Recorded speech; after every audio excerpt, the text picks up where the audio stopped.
In the heart of a bustling city, where life moved at lightning speed, lived a young woman named Clara. She was a marketing executive, always rushing from one meeting to another, juggling tight deadlines and long to-do lists. One rainy evening, Clara found herself running late for a client presentation. As she hurried through the crowded streets, she noticed an elderly woman standing at a crosswalk, hesitant to cross as cars splashed water onto the sidewalk.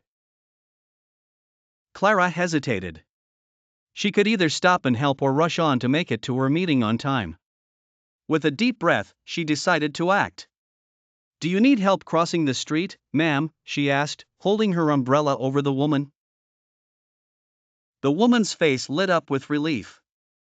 "Oh, thank you, dear. I was just waiting for someone kind enough to notice."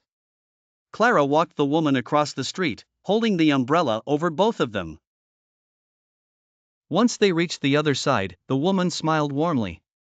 "You've done more than help me cross, you've reminded me that kindness still exists in this busy world." Clara smiled, feeling an unexpected sense of fulfillment.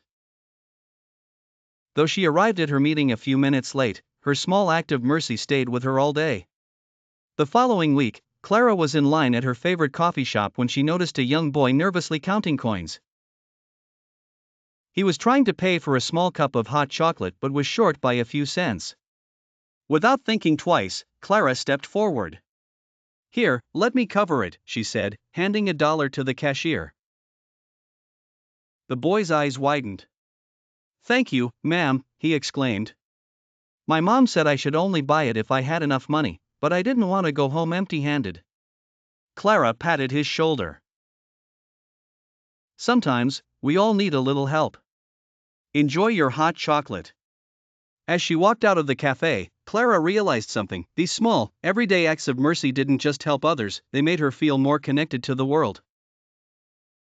Months later, Clara found herself in a difficult situation.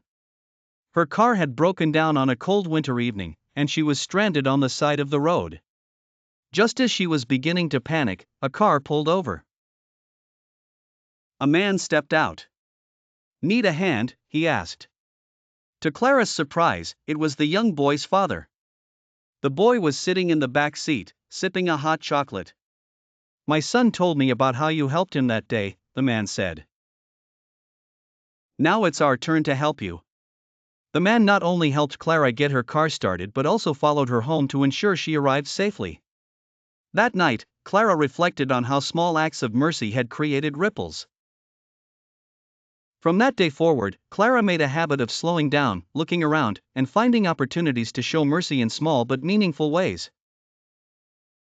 She learned that mercy had a way of coming full circle, spreading warmth and kindness in ways she could never predict.